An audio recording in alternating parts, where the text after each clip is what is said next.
राधे राधे। श्रीमद् भागवत गीता के 18 अध्याय हैं और यह संस्कृत में परमात्मा द्वारा दी गई थी। यह ज्ञान परमात्मा ने भगवान कृष्ण के द्वारा सबसे बड़े धर्म युद्ध महाभारत की रणभूमि कुरुक्षेत्र में अर्जुन को कुछ 5000 साल पहले दिया। यह वह वक्त था जब धर्म का बार बार उल्लंघन हुआ। परमात्मा का डर मनुष्य से निकल गया। मनुष्य जाति धर्म युग से निकलकर पूर्ण रूप से कलयुग में जाती। इससे पहले युद्ध की रणभूमि में युद्ध से कुछ पहले परमात्मा ने गीता भगवान कृष्ण के द्वारा मनुष्य जाति के कल्याण के लिए दी। गीता परमात्मा द्वारा दी गई किताब है जो किसी एक धर्म के लिए नहीं बल्कि पूरी मनुष्य जाति के लिए है, पूरी इंसानियत के लिए है, सब आत्माओं के लिए है। क्योंकि यह आत्मा को परमात्मा के बारे में, उसकी सृष्टि के बारे में और सबसे अहम यह उन कायदों के बारे में समझाती है जिनका आत्मा को मनुष्य के रूप में हर हाल में पालन करना होगा, रक्षा करनी होगी। और इन्हीं कायदों की बुनियाद पर एक आत्मा को शरीर त्याग करने के बाद परखा जाएगा और इस परीक्षा से पास होने पर हमेशा के लिए इस जन्मों और मृत्यु से मुक्ति मिलेगी। हर जन्मों में अपने कई जन्मों के कर्मों के हिसाब से हर आत्मा को कभी अच्छे तो कभी बुरे हालातों से जाना पड़ता है। लेकिन जब तक आत्मा परमात्मा के साथ योग को नहीं समझ लेती तब तक वह मुक्ति नहीं पा सकती।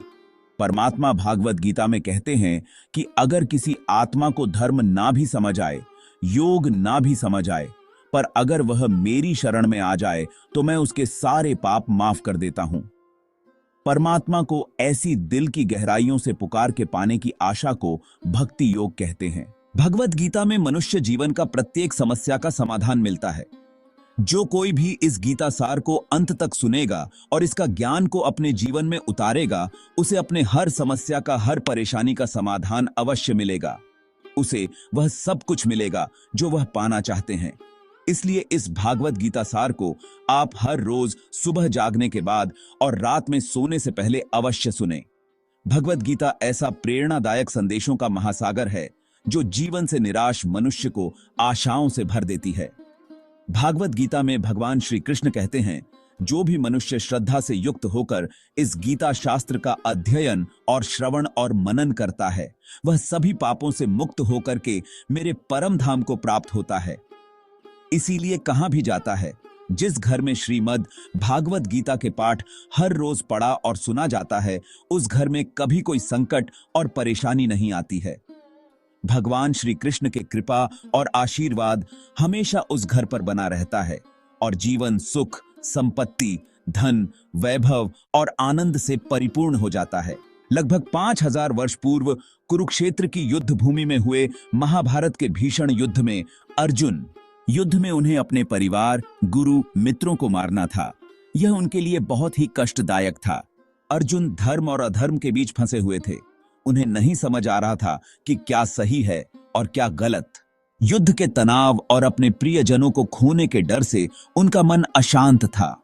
उन्हें अपने कर्तव्य और भावनाओं के बीच संतुलन बनाना बहुत मुश्किल लग रहा था। युद्ध भूमि में अपने चारों तरफ युद्ध की इच्छा से आए अपने परिजनों, भाई बंधु और परिजनों को देखकर अर्जुन घबरा जाता है, निराश और हताश हो जाता है और बहुत ही दुखी होकर के वह श्री कृष्ण के समक्ष अपने दुख और दुविधा को प्रकट करता है। अर्जुन कहता है, हे केशव, मैं कैसे यह युद्ध कर सकता हूं? इस युद्ध भूमि में युद्ध के लिए एकत्रित हुए यह सब तो मेरे अपने ही हैं। मैं कैसे पितामह भीष्म और गुरु द्रोणाचार्य से युद्ध करूंगा, क्योंकि यह दोनों तो मेरे पूजनीय गुरुदेव हैं। अर्जुन ने कहा कि हे मधुसूदन, आप ही बताए, मैं भीष्म पितामह और द्रोणाचार्य पर प्रहार कैसे करूं? मैं धृतराष्ट्र के संबंधियों पर प्रहार कैसे कर सकता हूं? इन्हें मारकर मैं सुख प्राप्त नहीं करना चाहता।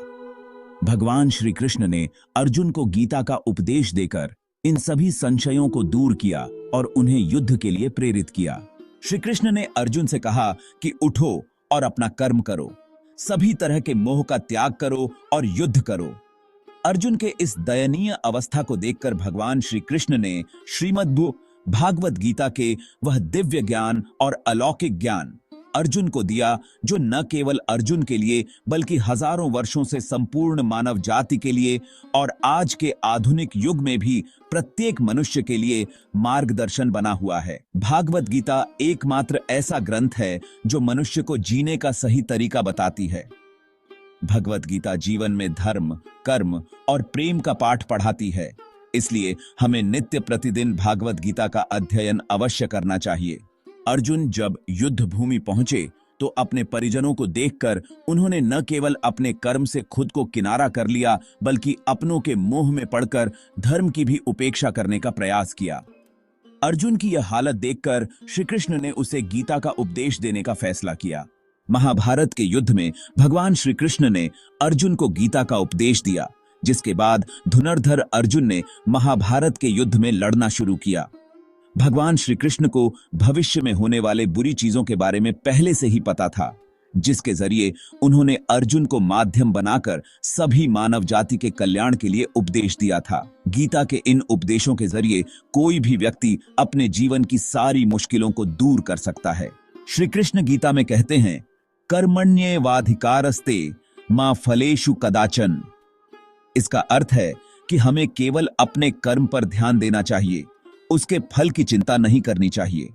यह उपदेश विशेष रूप से आज के युग में बहुत महत्वपूर्ण है, जब हम हर काम में परिणाम की जल्दबाजी में रहते हैं।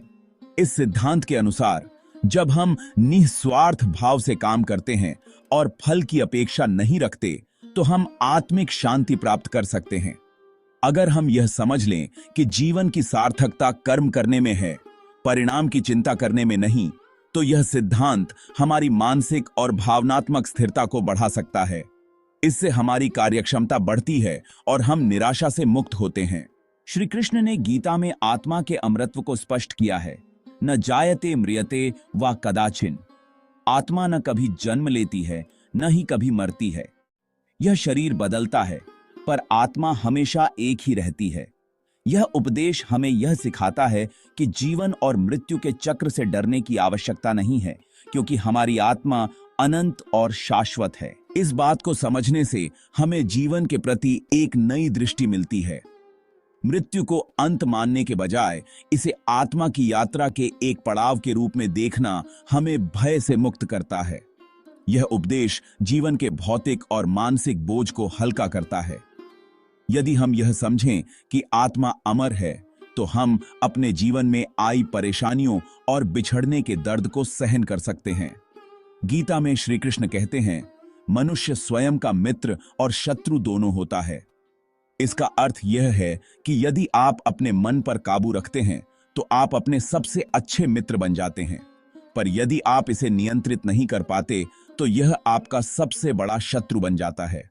इस उपदेश ने लोगों को सिखाया कि मन को नियंत्रित करना जीवन में सफलता प्राप्त करने की पहली सीढ़ी है। हमारा मन हर समय इधर उधर भागता रहता है, लेकिन ध्यान और आत्म संयम के माध्यम से हम इसे काबू में रख सकते हैं। जब हम अपने मन पर नियंत्रण कर लेते हैं, तो हमें मानसिक शांति और आत्म संतुलन प्राप्त होता है। मन को संयमित करके हम अपने जीवन को सकारात्मक रूप से बदल सकते हैं। श्री कृष्ण गीता में सिखाते हैं, समत्वम योग उच्यते, अर्थात हमें सुख दुख, लाभ हानि, जय पराजय में संभाव रखना चाहिए। इस उपदेश ने लोगों को यह सिखाया कि असल जीवन की चुनौतियों में धैर्य और संतुलन बनाए रखना ही जीवन की सच्ची कुशलता है। सफलता और असफलता दोनों अस्थायी हैं, लेकिन उनका प्रभाव हम पर लंबे समय तक रह सकता है। अगर हम हर परिस्थिति में संभाव बनाए रखते हैं, तो हमारा जीवन संतुलित और स्थिर बना रहता है। यदि हम यह समझें कि आत्मा अमर है, तो हम अपने जीवन में आई परेशानियों और बिछड़ने के दर्द को सहन कर सकते हैं। श्री कृष्ण ने कहा है, पत्रम पुष्पम फलम तोयम यो में भक्त्या प्रयच्छति। इसका अर्थ है कि ईश्वर केवल भक्ति और प्रेम को स्वीकारते हैं। हमें भव्य और दिखावटी पूजा की आवश्यकता नहीं होती। भगवान श्री कृष्ण भगवद गीता में कहते हैं कि मैं ही सबकी शुरुआत हूं। मैं शुरू से भी पहले था और सब खत्म होने के बाद भी रहूंगा। सब मुझ में है और मैं सब में हूं। जो भी तुम छू सकते हो, देख सकते हो, चख सकते हो या सूंघ सकते, वो सब मैं हूं। ये नदियां, पहाड़, सूरज, ग्रहण, चांद, सितारे सब मैंने बनाए हैं। मैंने ही भगवान, शैतान, राक्षस और इंसान बनाया। मैं सर्वव्यापी हूं, सब में रहता हूं, सब मैं हूं, मैं हूं, मैं ही हूं। मैं ही ब्रह्म बनकर सब बनाता हूं और रुद्र बनके सब नष्ट कर देता हूं। मैं ये सृष्टि यूं ही बनाता और तोड़ता रहूंगा ताकि आत्माओं को मौके मिल सके इस जन्म और मृत्यु से मोक्ष पाने को। मेरे सिवाय इस जगत का कोई दूसरा कारण नहीं हो सकता। मैं ही इस संपूर्ण संसार का मह कारण हूं। जैसे मोती सूत के धागे की माला में पिरोए हुए होते हैं, वैसे ही यह संपूर्ण जगत मुझ में ही जड़ित है।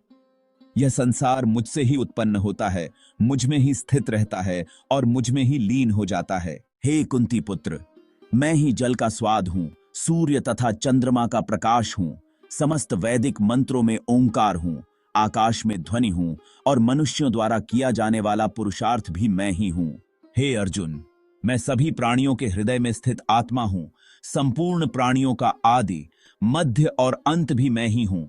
मैं ग्रह में सूर्य हूं, वेदों में सामवेद हूं, देवों में इंद्र हूं, इंद्रियों में मन हूं।